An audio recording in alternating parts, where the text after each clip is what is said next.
Hi, I'm Adam West, and I just want to say thank you for this opportunity as a semifinalist for Lead for America. I have always had a deep sense of community and civil service.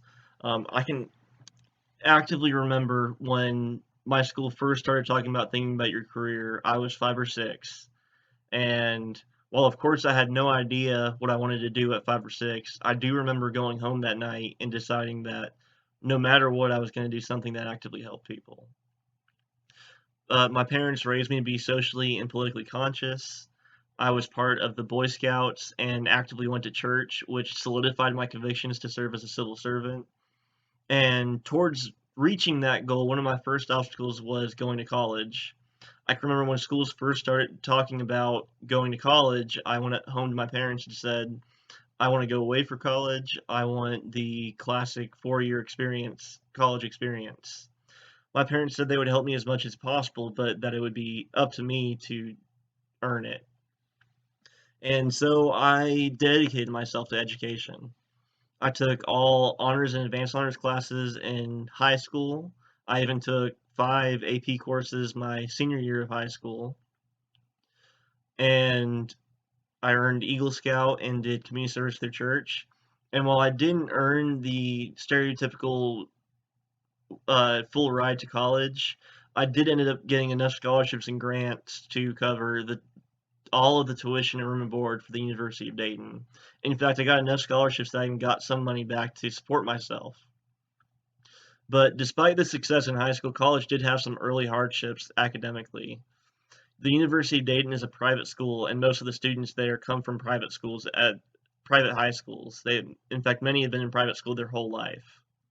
And I can remember sitting in a computer programming course my freshman year where I just realized just how inadequate my education was. While I was writing down every single word and still getting B's and C's in this class, many of my peers were playing video games during class because they had learned all this stuff in high school, which brings me back to Tennessee. I have a deep love for Tennessee and for Nashville, but we're not perfect. However, one thing that we have always been good about is dedication to each other, and community service.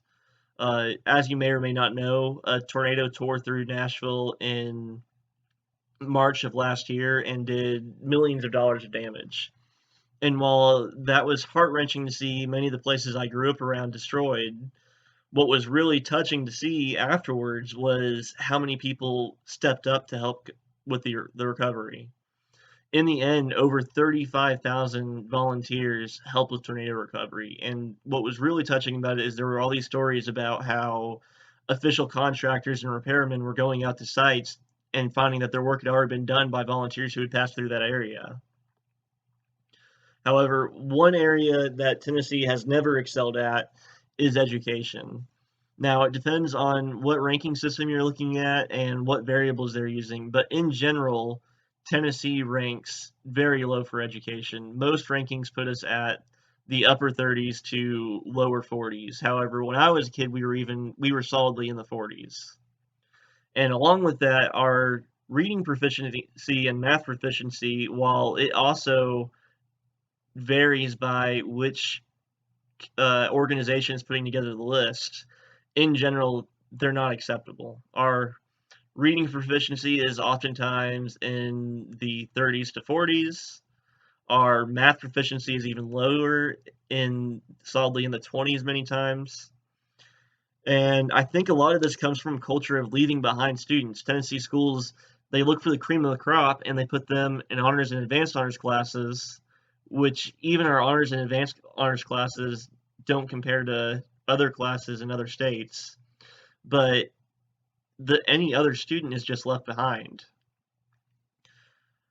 So what I'm proposing is that for my 2 year project, I could do a deep study of strategies that could be used to improve the education in Tennessee and hopefully come up with government solutions that either the local or the state government could implement to start steadily improving this.